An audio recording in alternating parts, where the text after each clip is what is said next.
Welcome back to Playful Whimsies. Today I am introducing to you one of my favorite books. You'll notice I have many, but this one I would recommend for a young teen. And as a mother, I like to pre read the things that I gave my daughter. So I highly recommend that if you're going to give your teenager or tweener a a book like this to pre-read it because I'm not sure exactly. I mean, it's been years since I've read this, but I can tell you that this is from a different time. And like Little House on the Prairie, there could be some, triggers in there for some people.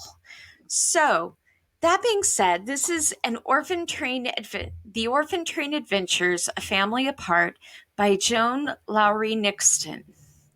And this is a book that I actually purchased off Amazon. I purchased a series of them. And I purchased them for a class because we had read a book about the orphan trains, and I was giving them a little taste of the fiction that is surrounding these orphan trains to give them a better idea. And of course, my book cat decided to come up and push my camera a little. So, this is A Family Apart to my friend Dan Weiss.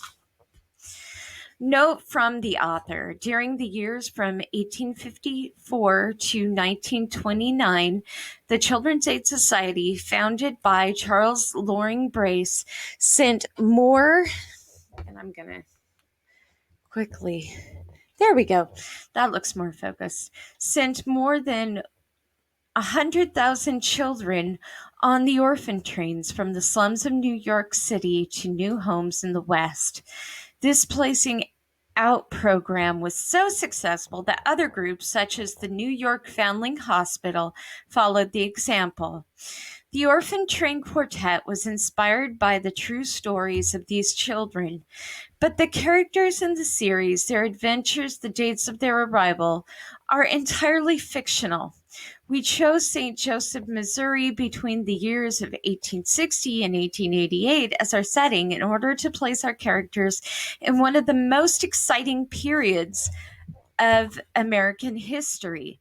For the historical figures who enter these stories, they very well could have been at the places described at the proper times to touch the lives of the children who came out west on the orphan trains. And there is the author's signature. Now, this is really special to me because I actually knew a couple of family members who came west on the orphan trains. They were very old when I met them. However, their story was pretty amazing. So I thought I would share this. Jennifer shook back her long, dark hair, damp from the summer's heat. I wish we were home, she snapped so suddenly that she startled her younger brother, Jeff, who was sitting on the steps of the front porch. It's so boring. I miss the city. I miss my friends. Oh, how I wish we were home. Stop wishing, Jeff grumbled. We haven't got a home. He squinted and slowly aimed, preparing to throw a pebble along the gravel path that led from the front porch of Grandma Briley's house to the road. Just as he let it fly, Jennifer deliberately nudged his shoulder, causing the pebble to flop onto the grass. Hey, Jeff shouted, cut that out. Then don't say dumb stuff like that. We do too have a home. At least we will when Dad gets through with his assignment overseas. You know what I mean, Jeff said. He quickly aimed and threw another pebble before Jennifer could interfere. I miss Dad, Jennifer said. I miss Mom too, Jeff said. Mom? How can you miss Mom? She's right here. No, she's not. She's upstairs working away on that novel that never seems to get finished. That's not her fault. She keeps getting interrupted. Anyhow, That was the whole part of our spending the summer here in Missouri. So Mom could concentrate on her writing and we could get to know Grandma better. Grandma's almost as busy as Mom, Jeff complained. In the morning, she's jogging. In the afternoon, she's working for that historical society. And at night, she goes to the city council meetings. Jennifer nodded. And here we are, stuck out in the middle of no place with nothing to do. She heard a chuckle behind them, and then, as a click, the screen door opened. Out in the middle of no place, Grandma said as she squeezed onto the top step between them. Well, I'll grant that the Northwest Missouri doesn't have all the exciting to offer that Washington, D.C. has, but you could hardly call it no place. Jennifer felt her face grow even warmer. She pushed at the hair that clung damply to her cheeks and stammered, I didn't mean, that is, it's different than Missouri. And Grandma tilted her head and studied Jennifer. You know, you'd be a lot cooler with that lovely long hair off your neck. She got up, tugging down her shorts, and held out her hand to help Jennifer up. Come with me, both of you. I've got something to show you that ought to your boredom. Relieve your boredom. As soon as they reached their grandmother's bedroom, she pointed to the bed. First, we'll take care of that long hair, she said. Have a seat, Jennifer. Just give me 1 minute. You'll see what I mean. Jennifer stared at her grandma's own short cropped curls and opened her mouth to protest. You're not going to, she began, but she relaxed with a grateful sigh when Grandma simply picked up a silverback hairbrush. The rhythmic strokes of the brush were soothing, and soon Jennifer's hair had swirled over her grandmother's left hand. Jeff, Grandma said, will you please hand me a few bobby pins from that box on my dresser? There ought to still be a few of them in there. Bobby pins, Jennifer gasped. Nobody used bobby pins.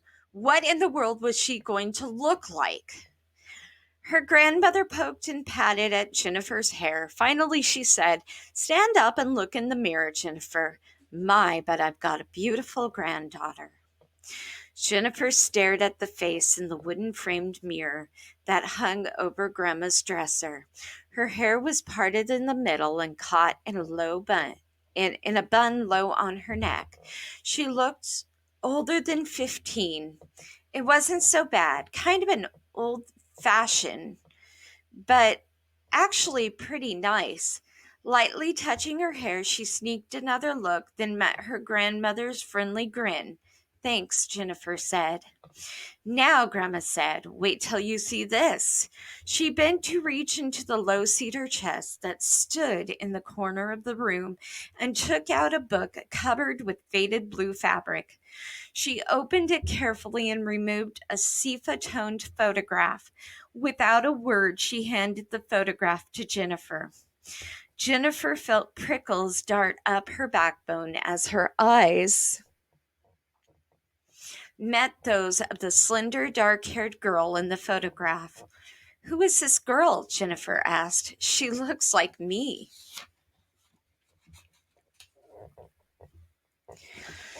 The young woman was my grandmother's mother, Grandma explained, and when she was your age, her name was Frances Mary Kelly. Jennifer studied the photograph. How old is she here? About 18, I would guess. Do you know anything about her? When Frances was 13 years old, about your age, Jeff, she was an orphan train child sent from New York to St. Joseph, Missouri, Grandma said. That was in 1860, just before the beginning of the Civil War. Jeff took another look at the photograph. What's an orphan train child? I believe I'll let Frances Mary tell you, Grandmother said. She held out the book to Jeff. Frances Mary wrote all about her life and the lives of her brothers and sisters and friends. If you think Missouri is a dull place, wait until you hear these stories. They're full of bandits and runaways and battles and all sorts of excitement. Why, one time Francis was almost arrested. Jeff eagerly looked in the book, allowing Jennifer to bend close to him. It's too hard to read this, he said finally. The writing looks like spider tracks. And in places, the inks faded. Jennifer peered intently, surprised at her disappointment. I can't read it either. Never mind, Grandma said. I've read these stories over and over, and I'll be glad to tell them to you. Let's find a comfortable place on the screen porch where the breeze will cool us, and I'll tell you about Frances Mary Kelly, your own great-great-grandmother. Jennifer and Jeff followed their grandmother to the shaded, breezy room with the wide open windows. Jeff plopped on the floor, and Jennifer, remembering the graceful girl in the photograph, sank slowly into a plump cushioned wicker chair. Even this journal has a story in itself, Grandma said, so I'll read some of Frances Mary's own words. Early this morning, as the sun rose, on the anniversary of my birthday, my dearest love gifted me with 2 silver-edged combs and this book bound in blue. He gently took the hairbrush from my hand and wound my dark hair around his fingers. The combs are to capture the silken hair of yours, Frances Mary, he said, and the journal is to capture all the stories you carry in your heart. But I've told you the stories, I said. You've told me, yes, but there will be others who will want to hear them. I held the book on my lap, sliding the tips of my fingers over its soft, smooth cover. I'm not sure where to begin. Begin with your family, he said. Begin when you were very young in New York. Begin with your own story.